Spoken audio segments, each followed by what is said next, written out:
mi esposa me engañó con mi hermano menor, pero cuando descubrí que juntos planeaban robarme $35 con un esquema fraudulento, contraté un abogado, congelé sus cuentas y los destruí legalmente.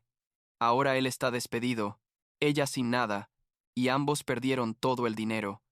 Una venganza que nunca vieron venir. Tengo 28 años, trabajo en finanzas corporativas, y la historia que voy a contar probablemente va a sonar como algo sacado de una telenovela barata, pero les juro que cada palabra es verdad. Hace como 1 año y medio, descubrí que mi esposa y mi hermano menor estaban teniendo una aventura, y no solo eso, sino que además estaban intentando robarme dinero a través de un esquema de inversión fraudulento. Y, bueno, digamos que no me quedé de brazos cruzados. Pero antes de llegar a esa parte, necesito dar contexto porque nada de esto tiene sentido sin entender cómo era mi vida antes de que todo se fuera al carajo.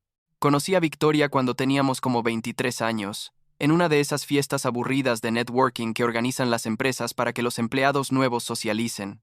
Ella trabajaba en marketing.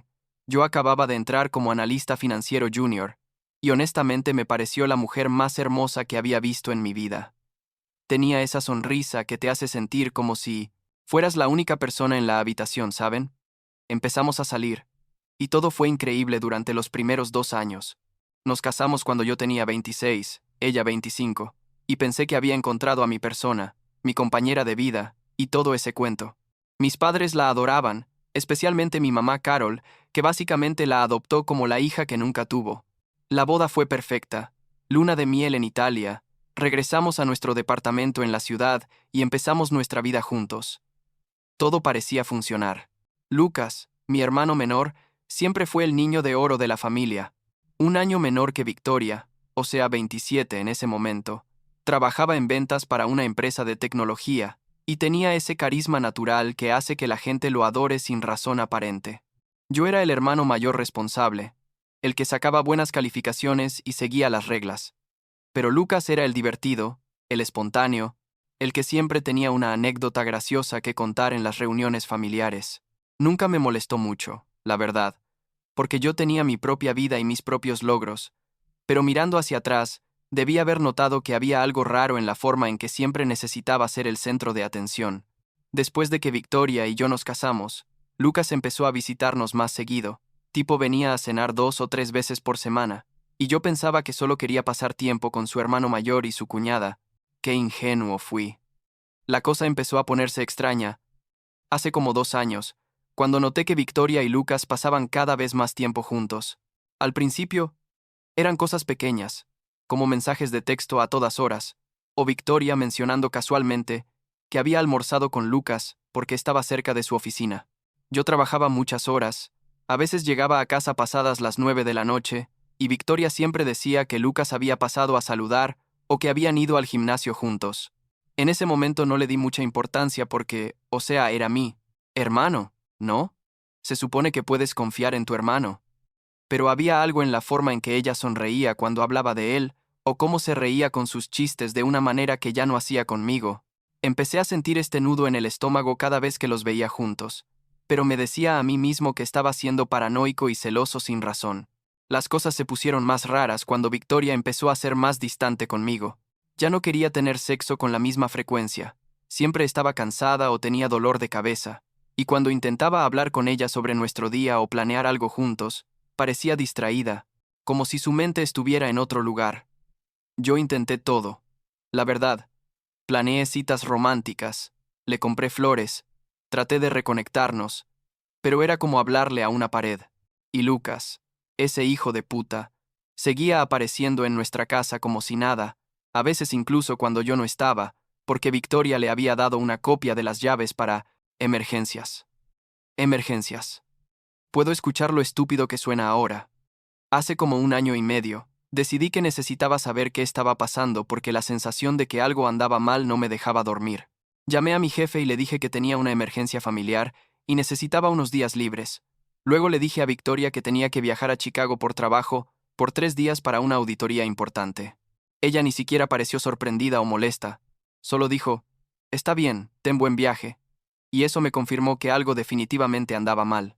El día que supuestamente me iba de viaje, salí de la casa con mi maleta a las 7 de la mañana.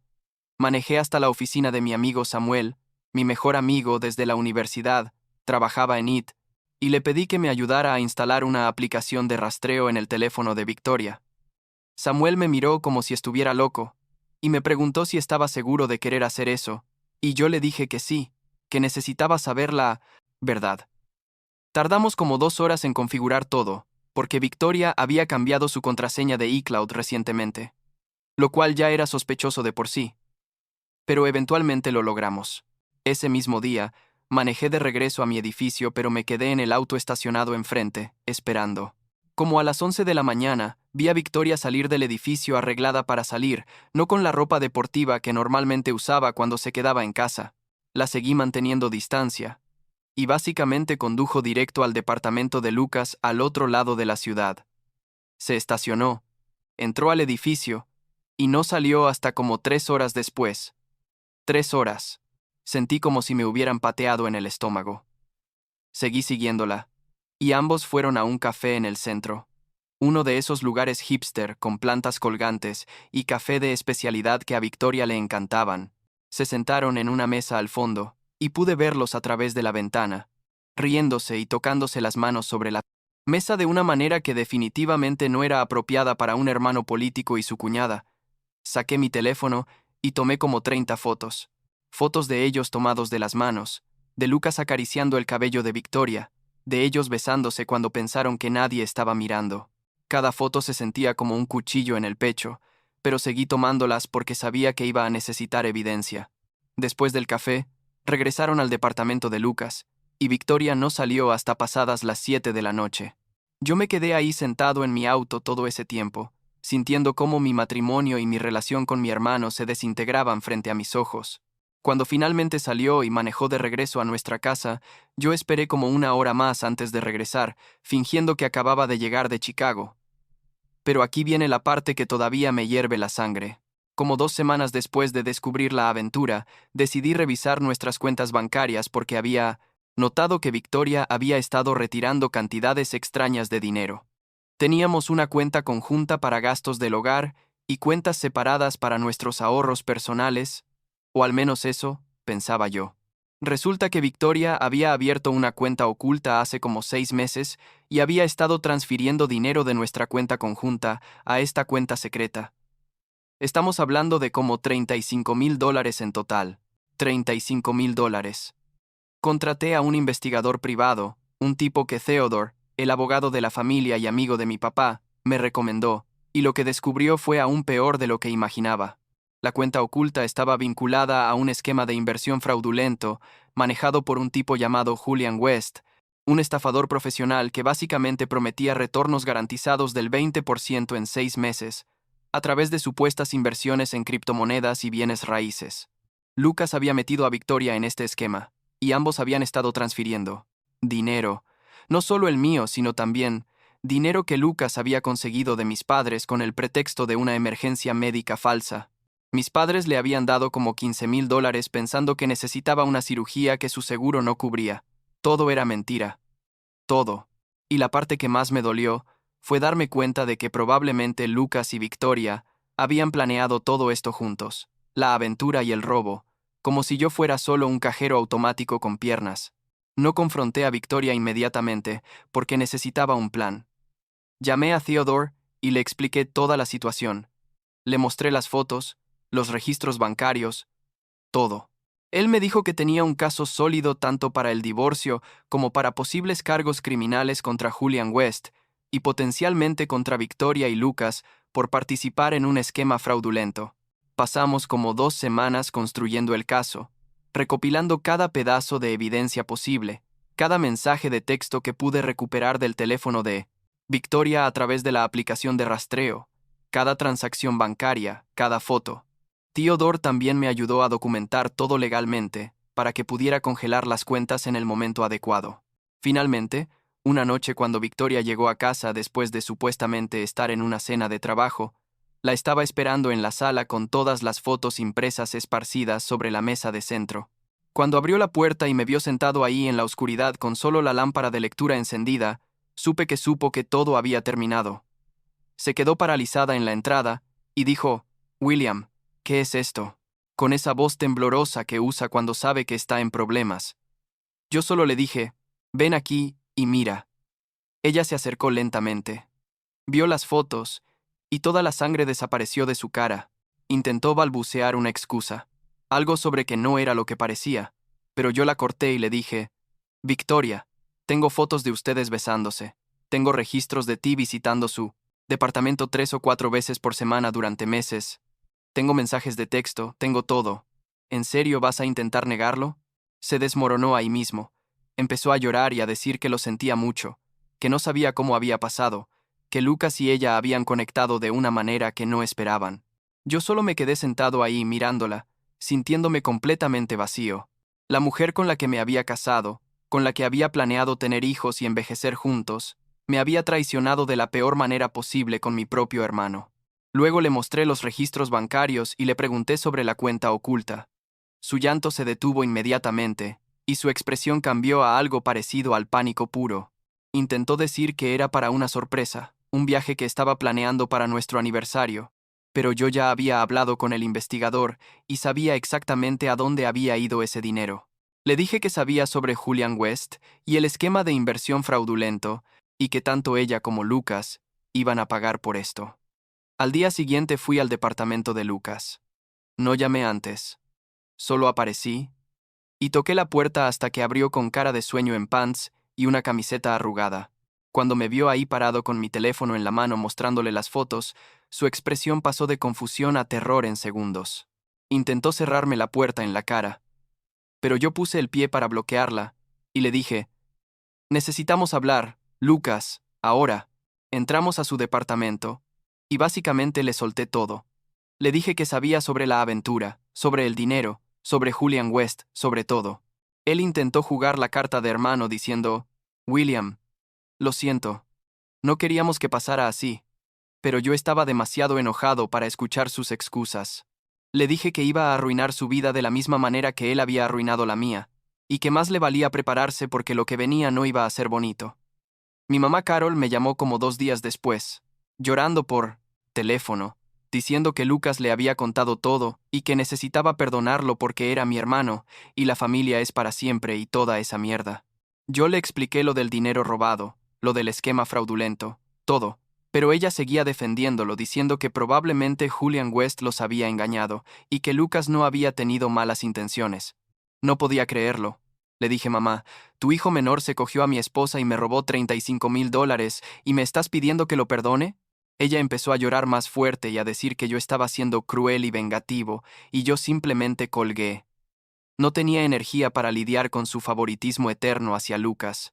Contraté a Theodore oficialmente como mi abogado, y lo primero que hicimos fue congelar todas las cuentas conjuntas y la cuenta oculta donde Victoria había estado transfiriendo el dinero.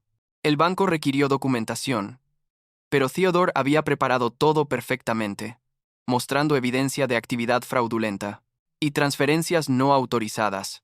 Victoria se volvió loca cuando se dio cuenta de que no podía acceder al dinero. Me llamó gritando que cómo me atrevía a dejarla sin fondos, y yo le dije muy calmadamente que debió haber pensado en eso antes de robarme. Presenté los papeles de divorcio como una semana después, y el caso era básicamente hermético. Tenía evidencia fotográfica del adulterio, registros bancarios del robo, mensajes de texto, todo documentado legalmente.